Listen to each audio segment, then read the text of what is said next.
अकल के घोड़े दौड़ाने वाला अक्सर अपनों की नजरों में ही गिर जाता है। ये मुहावरा इन दिनों राहुल गांधी पर बिल्कुल सटीक बैठता है।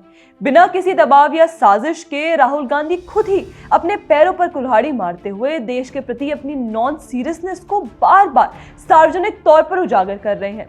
दिलचस्प बात यह है कि जहां दरबारी पत्रकार राजदीप सरदेसाई अभी भी उनकी फील्ड पिचिंग में जुटे हैं, वहीं लिटियंस मीडिया के ही बड़े नाम जैसे करण थापर के बीच राहुल गांधी की साख और लोकप्रियता लगातार गिरती जा रही है। If Rahul Gandhi resigns as leader of opposition and says I will leave politics, will you have champagne? Yes.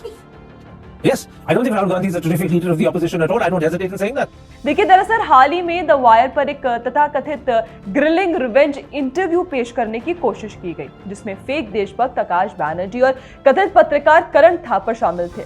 इरादा शायद सत्ता से सवाल पूछने का था, लेकिन दुर्भाग्य से इस सेशन में ग्रिलिंग किसी और की नहीं बल्कि उनके ही मनपसंद नेता राहुल गांधी की हो गई। करण थापर ने बार बार इस बात को दोहराया कि राहुल गांधी नेता विपक्ष की भूमिका में बिल्कुल फिट नहीं बैठते। यहां तक कि उन्होंने ये भी कह दिया कि अगर राहुल गांधी अपने पद से इस्तीफा दे दे तो उन्हें कोई दुख नहीं होगा, बल्कि वे तो शैंपेन खोलकर इस मौके को सेलिब्रेट करेंगे।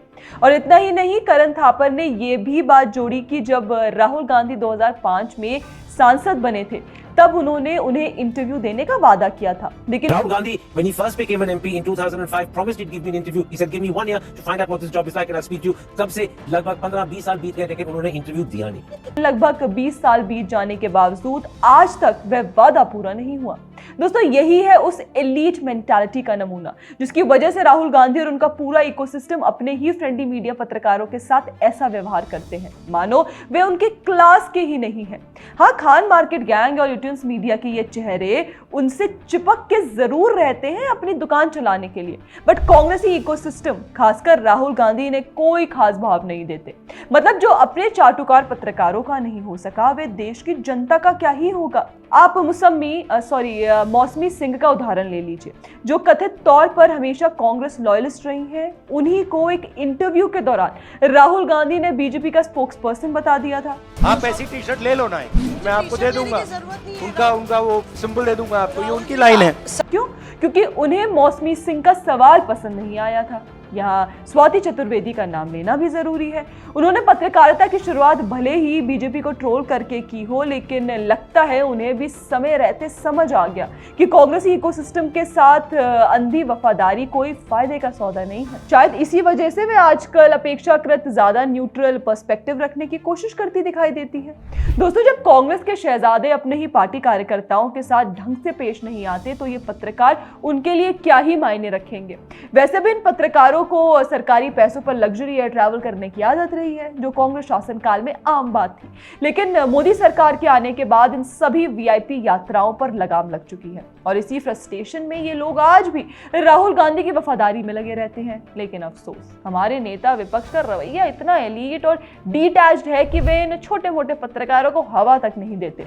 और नतीजा ये हुआ कि अब करण थापर वाला लिटियंस गैंग भी अपने ही शो में राहुल गांधी को एक्सपोज करने लगा है और उनके कारनामों की परतें खोल रहा है। राहुल गांधी की सबसे बड़ी समस्या उनके विरोधी नहीं बल्कि उनका अपना घमंडी इकोसिस्टम है। जब एक नेता अपने समर्थकों, अपने पत्रकारों और अपने ही लोगों को हल्के में लेने लगे तो देर सबेर वही लोग उसका असली चेहरा दुनिया के सामने ले आते हैं। आज लिटियंस मीडिया में जो असहजता दिख रही है वो किसी आइडियोलॉजिकल बदलाव की वजह से नहीं बल्कि उस एलिटिज्म का नतीजा है जिसने राहुल गांधी को अपनों से भी दूर कर दिया है। और राजनीति में याद रखिए, जो अपने लोगों का नहीं हो पाया वो जनता का नेता कभी नहीं बन सकता। दोस्तों, आपकी इस पर क्या राय है हमें कमेंट सेक्शन में जरूर बताइएगा। बाकी ऐसे और वीडियोस के आप हमारे चैनल को सब्सक्राइब करना ना भूलें। जय हिंद।